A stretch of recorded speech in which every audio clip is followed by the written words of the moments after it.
ഇത്രയെല്ലാം കേട്ട് കഴിഞ്ഞപ്പോൾ സമാധിയെപ്പറ്റിയും ബുദ്ധിയും യോഗവും തമ്മിലുള്ള ചർച്ചയെപ്പറ്റിയും അങ്ങനെ പലതും കേട്ട് കഴിഞ്ഞപ്പോൾ അർജുനന് ചില സംശയങ്ങളുണ്ടായി. അർജുനൻ അത് കൃഷ്ണനോട് ചോദിക്കുകയാണ്. 4 ചോദ്യങ്ങളാണ് അർജുനൻ കൃഷ്ണനോട് ചോദിക്കുന്നത്. അർജുന ഉവാച സ്ഥിതപ്രജ്ഞസ്യ കാ ഭാഷ സമാധിസ്ഥസ്യ കേശവ സ്ഥിരധീഃ കിം പ്രഭാഷേത കിമാസീത പ്രജേച്ച കിം. പ്രചാരത്തിലുള്ള പാഠം: സ്ഥിതപ്രജ്ഞസ്യ കാ ഭാഷ സമാധിസ്ഥസ്യ കേശവ സ്ഥിതധീഃ കിം പ്രഭാഷേത കിമാസീത വ്രജേത കിം. സ്ഥിരധീഃ വ്രജേച്ച എന്ന കാശ്മീര പാഠത്തിന് പകരം സ്ഥിതധീഃ വ്രജേത എന്നാണ് പ്രചാരത്തിലുള്ളത്. അർജുനൻ ഇതെല്ലാം കേട്ട് കഴിഞ്ഞപ്പോൾ അർജുനൻ്റെ മനസ്സിൽ ഒരു സംശയമുണ്ടായി.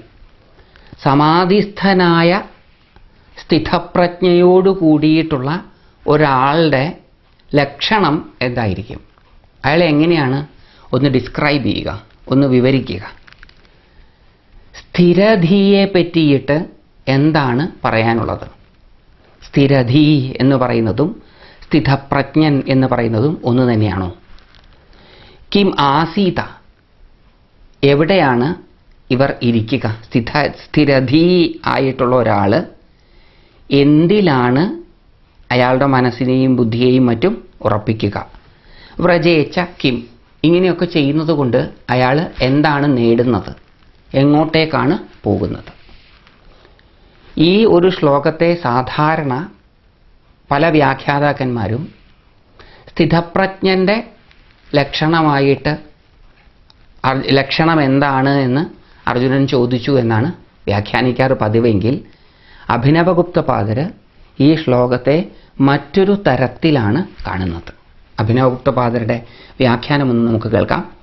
യഥാ സ്ഥാസ്യതി ബുദ്ധി ഇത്യനേന വചസ സമാധിസ്ഥസ്യ യോഗിനോ യഃ സ്ഥിതപ്രജ്ഞശബ്ദസ്തത്ര വാചക ഉക്തസ്തസ്യ കാ ഭാഷ കിം പ്രവൃത്തിനിമിത്തം ഭാഷ്യത്തെ യേന നിമിത്തേന ശബ്ദൈരർത്ഥ ഇതി കൃത്വ. ഇതിന് മുമ്പ് ഉള്ള ശ്ലോകം ശ്രുതി വിപ്രതിപന്നാതേ യഥാ സ്ഥാസ്യതി നിശ്ചിത സമാധാവചലാ ബുദ്ധിസ്തദാ യോഗമവാപ്സ്യസി എന്ന ശ്ലോകത്തിൽ യഥാ സ്ഥാസ്യതി ബുദ്ധി, ഏതൊരാളുടെ ബുദ്ധിയാണോ നിശ്ചലമായി നിൽക്കുന്നത് അയാളാണ് സമാധിസ്ഥൻ എന്ന് പറഞ്ഞിട്ടുണ്ട്. ഇതിന് തൊട്ട് മുമ്പ് നമ്മൾ കേട്ട ശ്ലോകം. ആ സമാധിസ്ഥൻ്റെ സ്വഭാവത്തെ നമുക്ക് മറ്റൊരു രീതിയിലും കാണാം. ബുദ്ധി സ്വതവേ നിശ്ചയാത്മികയാണ്, തീരുമാനമെടുക്കുന്ന ബുദ്ധിയാണ്. അപ്പോൾ തീരുമാനമെടുക്കണം ബുദ്ധിക്ക് എന്നുണ്ടെങ്കിൽ 2 ഓപ്ഷൻ ഉണ്ടാവണം. അതോ ഇതോ എന്ന ഒരു ചോദ്യം ബുദ്ധിയുടെ മുമ്പിലേക്ക് വരുമ്പോൾ ബുദ്ധി തീരുമാനിക്കും. ബുദ്ധിക്ക് ലഭ്യമായിട്ടുള്ള വസ്തുതകളുടെ പശ്ചാത്തലത്തിൽ യുക്തിയുക്തമായിട്ട് ബുദ്ധി ഒരു തീരുമാനമെടുക്കും. അതുകൊണ്ടാണ് തീരുമാനമെടുക്കുന്നതാണ് ബുദ്ധി എന്ന് പറയുന്നത്, നിശ്ചയാത്മിക ബുദ്ധി. ആ ബുദ്ധി നിശ്ചലമാണ് എന്ന് പറഞ്ഞാൽ അതിനെ സംബന്ധിച്ചിടത്തോളം തീരുമാനമെടുക്കേണ്ടുന്നതിന് ആവശ്യമായിട്ടുള്ള 2 അവസ്ഥകൾ ഇല്ല എന്നർത്ഥം. അതോ ഇതോ എന്ന ഒരു അവസ്ഥ ബുദ്ധിയുടെ മുമ്പിലില്ല. അതുകൊണ്ട് ബുദ്ധിയെ സംബന്ധിച്ചിടത്തോളം തീരുമാനം കൃത്യമാണ്, അത് നിശ്ചലമാണ്. അതുകൊണ്ട് അതിൻ്റെ തീരുമാനം, അതിന് കൺഫ്യൂഷൻ ഉണ്ടാകത്തക്ക വിധത്തിൽ ഒന്നുമില്ല. ഇവിടെ എന്താണ് കൺഫ്യൂഷൻ ഉണ്ടാകത്തക്ക വിധത്തിൽ ഉണ്ടാവുക?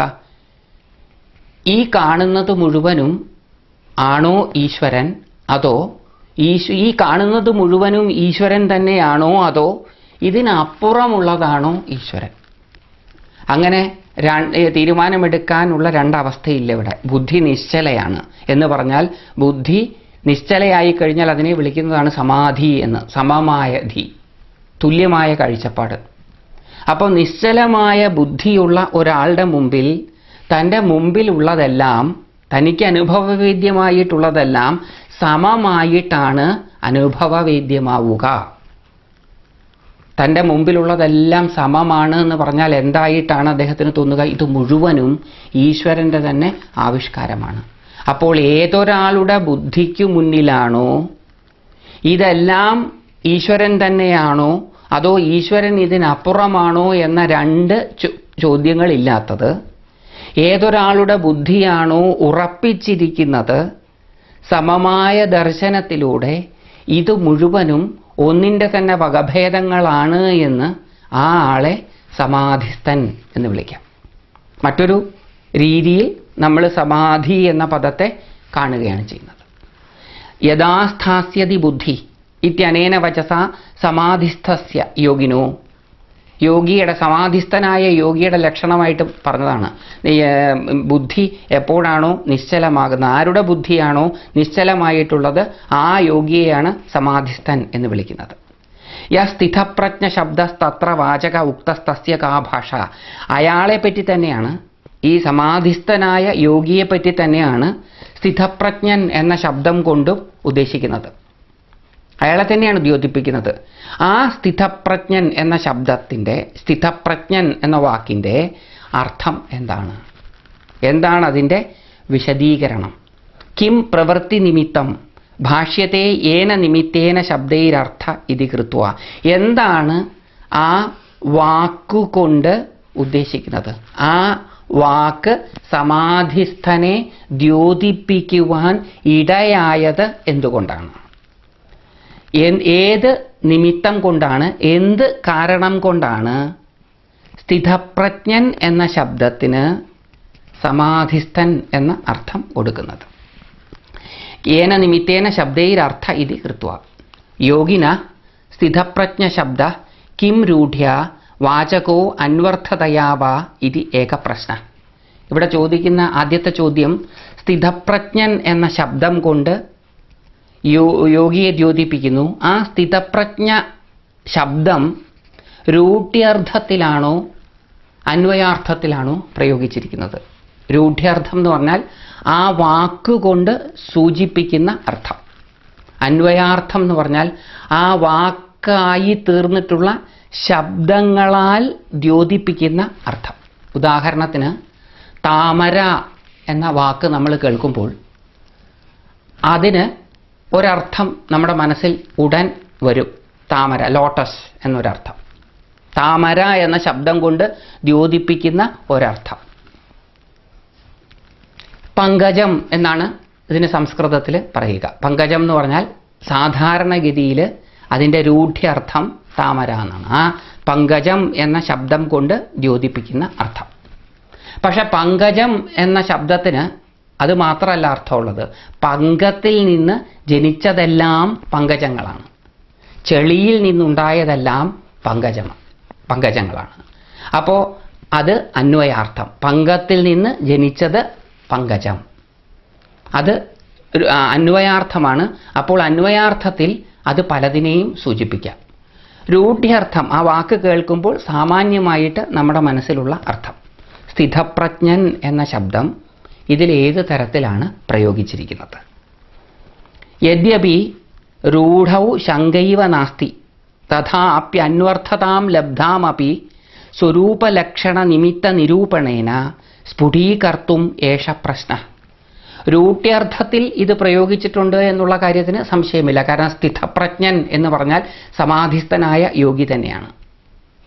പക്ഷേ അതിൻ്റെ അന്വയാർത്ഥം കൂടി നമുക്ക് മനസ്സിലാക്കാൻ സാധിക്കുകയാണ് എങ്കിൽ അത് സമാധിസ്ഥനായ യോഗിയെക്കുറിച്ച് കുറച്ചും കൂടി കാര്യങ്ങൾ നമുക്ക് പറഞ്ഞു തരും.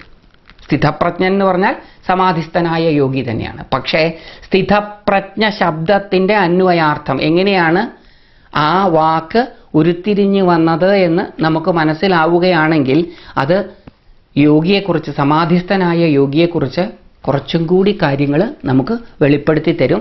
അപ്പോൾ അത് കൃത്യമായിട്ട് സമാധിസ്ഥനായ യോഗിയെ മനസ്സിലാക്കാൻ നമ്മളെ സഹായിക്കും. അപ്പോൾ അതെങ്ങനെയാണ് അത് വിശദീകരിക്കുന്നത് എന്നാണ് ആദ്യത്തെ ചോദ്യം. സ്ഥിരധീരിതി ശബ്ദപദാർത്ഥകോ അർത്ഥപദാർത്ഥകശ്ച തത്ര സ്ഥിരധീ ശബ്ദ കിം പ്രയോഗലക്ഷണമേവ അർത്ഥമാഹ ആഹോ തപസ്വിനാമപി ഇതി ദ്വിതീയ പ്രശ്ന. രണ്ടാമത്തെ പ്രശ്നം, രണ്ടാമത്തെ ചോദ്യം സ്ഥിരധീ എന്ന ശബ്ദത്തെക്കുറിച്ചാണ്. ആ ശബ്ദം ശബ്ദപദാർത്ഥകമായിട്ടാണോ അർത്ഥപദാർത്ഥകമായിട്ടാണോ ഉപയോഗിച്ചിട്ടുള്ളത്? ശബ്ദപദാർത്ഥകം എന്ന് പറഞ്ഞാൽ ശബ്ദം കൊണ്ട് എന്തിനെയാണോ ഉദ്ദേശിക്കുന്നത് ആ തലത്തിലാണോ? ഉദാഹരണത്തിന് താമര എന്ന ശബ്ദം കൊണ്ട് ഉദ്ദേശിച്ച അർത്ഥം പോലെ. അതല്ല, അത് അർത്ഥപദാർത്ഥകമാണോ? പങ്കജം എന്ന വാക്ക് പങ്കത്തിൽ നിന്ന് ജനിച്ചത് എന്ന അർത്ഥത്തിൽ സൂചിപ്പിക്കുന്നത് പോലെ. വാക്കുകളുടെ അർത്ഥത്താൽ ദ്യോതിപ്പിക്കുന്ന അർത്ഥം, അത് അർത്ഥപദാർത്ഥകം. ശബ്ദത്തിനാൽ ദ്യോതിപ്പിക്കുന്ന അർത്ഥം, അത് ശബ്ദപദാർത്ഥകം. ഇങ്ങനെ ഏത് തരത്തിലാണ് സ്ഥിരധീ എന്ന ശബ്ദം പ്രയോഗിച്ചിട്ടുള്ളത്? സ്ഥിരധീ എന്ന ശബ്ദം പ്രയോഗിച്ചിരിക്കുന്ന രീതി നമുക്ക് മനസ്സിലാക്കാൻ സാധിക്കുകയാണെങ്കിൽ അത് തപസ്വിയെയും കൂടി സൂചിപ്പിക്കുന്നതാണോ? സ്ഥിരധീ എന്ന ശബ്ദത്തിൻ്റെ അർത്ഥത്തെ മനസ്സിലാക്കുമ്പോൾ അത് തപസ്വിയെയും കൂടി സൂചിപ്പിക്കുന്നതാണോ? ഇത് രണ്ടാമത്തെ പ്രശ്നം. സജ സ്ഥിരധീർ യോഗി കിമാസീത കിം അഭ്യസേത്. ആ സ്ഥിരധീയായിട്ടുള്ള യോഗി, നേരത്തെ നമ്മൾ സ്ഥിരധീ എന്നുള്ള വാക്കുകൊണ്ട് ഉദ്ദേശിക്കുന്നത് ആരെയാണ്, എന്താണെന്ന് മനസ്സിലാക്കി കഴിഞ്ഞാൽ ആ യോഗി കിം ആസീത കിം അഭ്യസേത്, അയാൾ എന്താണ് ചെയ്യുന്നത്? അയാൾ എവിടെയാണ് ഇരിക്കുന്നത്? അയാളുടെ മനസ്സ്, ബുദ്ധി, ഇന്ദ്രിയങ്ങളൊക്കെ എവിടെയാണ് ഇരിക്കുന്നത്? അയാൾ എന്താണ് അഭ്യസിക്കുന്നത്? ക്വാസ്യ സ്ഥൈര്യം സ്യാത് ഇതി തൃതീയ. അതിൻ്റെ സ്ഥിരധീയാകുന്ന യോഗിയുടെ സ്ഥിരത അത് എവിടെയാണ് ഇരിക്കുന്നത്? ഇത് മൂന്നാമത്തെ പ്രശ്നം. അഭ്യസ്യംശ്ച കിം ആപ്നുയാത് ഇതി ചതുർത്ഥ. ഇത് അഭ്യസിക്കുമ്പോൾ, ഈ ഒരു രീതി അനുസരിച്ച് മുന്നോട്ട് പോകുമ്പോൾ കിം ആപ്നുയാത്, എന്താണ് കിട്ടുന്നത്? അയാൾക്ക് ഈ അഭ്യാസം കൊണ്ട് എന്താണ് ലഭിക്കുന്നത്? ഇതാണ് 4 ചോദ്യങ്ങൾ. ഒന്ന്, സ്ഥിതപ്രജ്ഞ ശബ്ദം രൂഢ്യർത്ഥത്തിൽ തന്നെയാണ്. ആ വാക്കുകൊണ്ട് ഉദ്ദേശിക്കുന്നത് സമാധിസ്ഥനായ യോഗിയെ തന്നാണെങ്കിലും ആ വാക്കിൻ്റെ അന്വയാർത്ഥം നമുക്ക് മനസ്സിലാക്കാൻ സാധിക്കുകയാണെങ്കിൽ സമാധിസ്ഥനായ യോഗിയെക്കുറിച്ച് കുറച്ചും കൂടി അറിയാൻ സാധിക്കും. അതുകൊണ്ട് സ്ഥിതപ്രജ്ഞൻ എന്നതുകൊണ്ട് ഉദ്ദേശിക്കുന്നത് എന്താണ് എന്ന് വിശദീകരിക്കണം. ആദ്യത്തെ ചോദ്യം, സ്ഥിരധീ എന്ന ശബ്ദത്താൽ ദ്യോതിപ്പിക്കുന്ന അർത്ഥത്തെയാണോ, അതോ സ്ഥിരധീ എന്ന ശബ്ദമുണ്ടായത് 2 വാക്കുകളിൽ നിന്നാണ്, സ്ഥിര അധികം ധീ. ഈ 2 വാക്കുകളും കൊണ്ട് ഉദ്ദേശിക്കുന്ന അർത്ഥതലത്തെ ദ്യോതിപ്പിക്കുന്നതാണോ? അങ്ങനെ ദ്യോതിപ്പിക്കുമ്പോൾ തപസ്വി അതിൽ പെടുമോ? അത് രണ്ടാമത്തെ ചോദ്യം. മൂന്നാമത്തെ ചോദ്യം, സ്ഥിരധീയായിട്ടുള്ള യോഗി എന്താണ് അഭ്യസിക്കുന്നത്? അയാളുടെ സ്ഥൈര്യം, സ്ഥിരത, അയാളുടെ മനസ്സ്, ബുദ്ധി തുടങ്ങിയതൊക്കെ എവിടെയാണ് നിൽക്കുക? 4, ഈ അഭ്യാസം കൊണ്ട് എന്താണ് ലഭിക്കുക? ഈ 4 ചോദ്യങ്ങളാണ് അർജുനൻ മുന്നോട്ട് വെച്ചത്. ഏതദേവ പ്രശ്നചതുഷ്ടയം ക്രമേണ നിർണീയതേ ശ്രീഭഗവത. ശ്രീ ഭഗവാനാൽ ഈ 4 ചോദ്യങ്ങളും ഓരോന്നോരോന്നായിട്ടെടുത്ത് അതിന് ഇനിയുള്ള ശ്ലോകങ്ങളിൽ ഉത്തരം പറയാൻ പോവുകയാണ്.